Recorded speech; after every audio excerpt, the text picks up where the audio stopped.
Hi everyone, I promise that's my only brand plug with the Mentalist. Once again, fantastic to see so many people here today. It's a fabulous turnout, and for those of us who've been in this part of the industry for a while, it's great to see so many familiar faces. But I'd just ask if you could all spare a thought for your product managers, because if you're a product manager in banking right now, you won't find a marketing manager for love nor money, so spare a thought for them.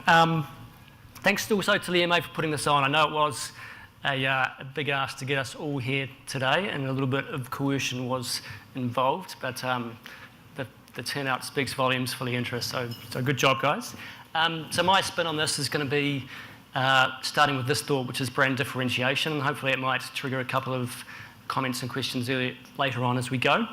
So I'm going to talk a little bit about why you do it, and then actually, is it actually that important? So some of it might be a slightly contrary view. I won't talk too much about ANZ for obvious reasons, and all going well, we'll get through our 10 minutes.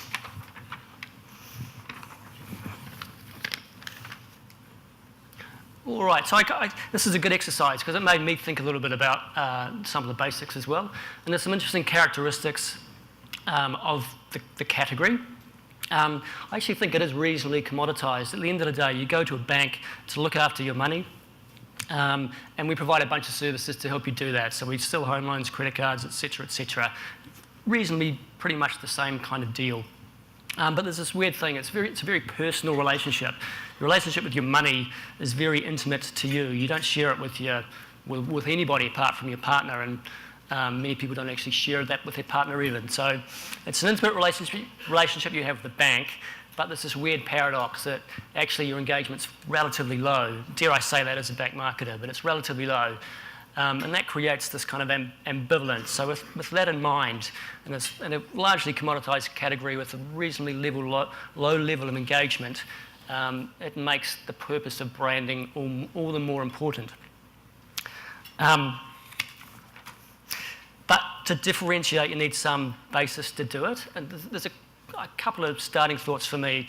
You can talk about price, and price is actually an attribute for the category. You can't be a premium priced competitor in banking. You'll need to be positioned as competitive on price. So we'll do a little bit of this.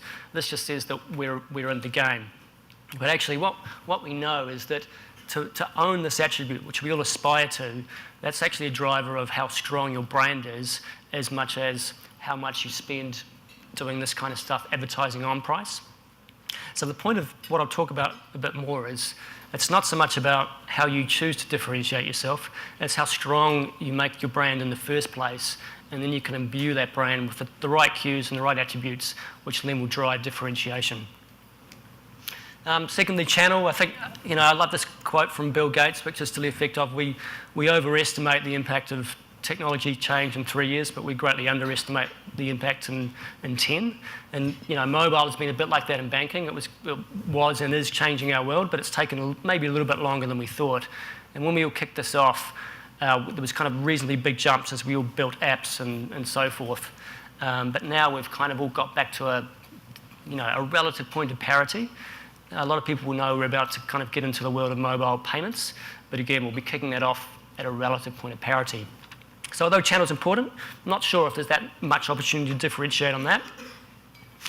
Service, it's another category attribute, if you like. Again, we all want to own service, we all aspire to it, and we all talk about it to varying degrees. And it's been a thing that we've been talking about with our brand.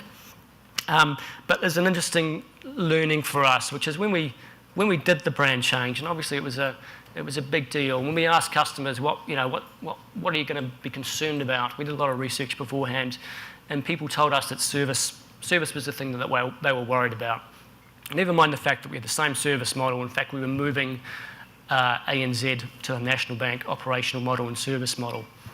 And we know that it's not so much that we chose previously to position National Bank on service. It's just that brand over time had started to be imbued with that attribute. So the greater that you can create that salience, if you like, in your brand, the greater you're able to be known for that particular thing. So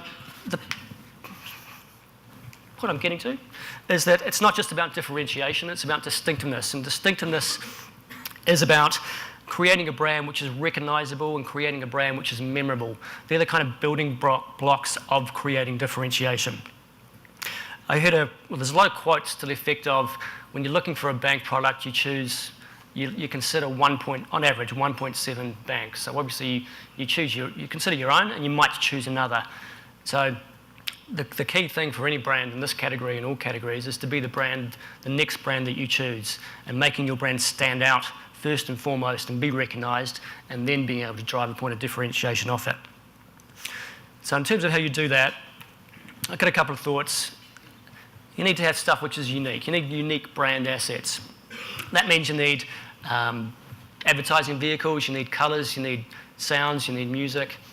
You need all the things that create a brand. And when the email came out around what makes banks quite good at this, if you think about it, we're all known for a colour.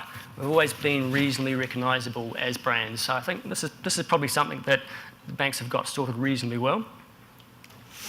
You need consistency, and this is maybe a lesson for the industry. We're not great at being consistent. We all kind of fall into the trap every few years of actually thinking we throw out the old brand and create a new one, and throw out the old campaign altogether and create a new one. But it is long-term consistency that builds that equity in your brand. And thirdly, you need reach. You need prevalence, and yeah, we benefit a bit from having being a reasonably big category, so we can do this type of advertising that's going to get reach. Again, there's a quote that someone told me yesterday that the first exposure to your ad is twice as powerful as the second exposure, which is twice as powerful as the third exposure, and so on. So you need reach.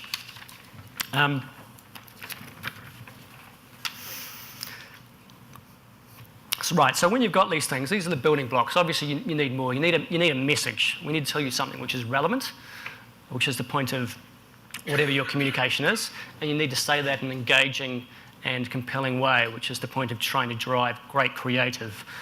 But I think when it comes to differentiation, the thing which is most important first is creating distinctiveness, and that means actually growing the equity in your brand through doing all these things.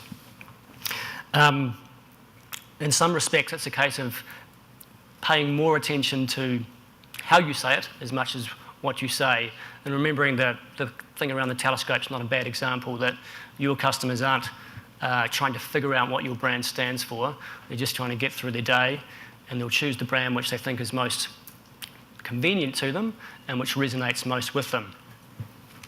And just to close, and I presume I'm doing all right for time, all right? So my little exercise is, if you think back, I've just shown you 6 ads. Forget the National Bank one, not in a bad way, but remember the last 5 ads that I've shown you, if you can remember them in your head.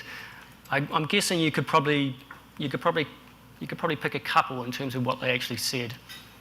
I'm not sure if anyone will be able to kind of write down the message or the key thing that all 5 ads said. And obviously you've been watching it on a big screen, fairly uninterrupted, and hopefully I've held your attention for a very brief 10 minutes. And that's the point, that our customers are doing the same thing. So, the first thing we all need to be conscious of marketers is creating a strong brand and creating strong distinctive assets and building the equity in that brand. Once you've got that, differentiation will start to come relatively easily. Thank you.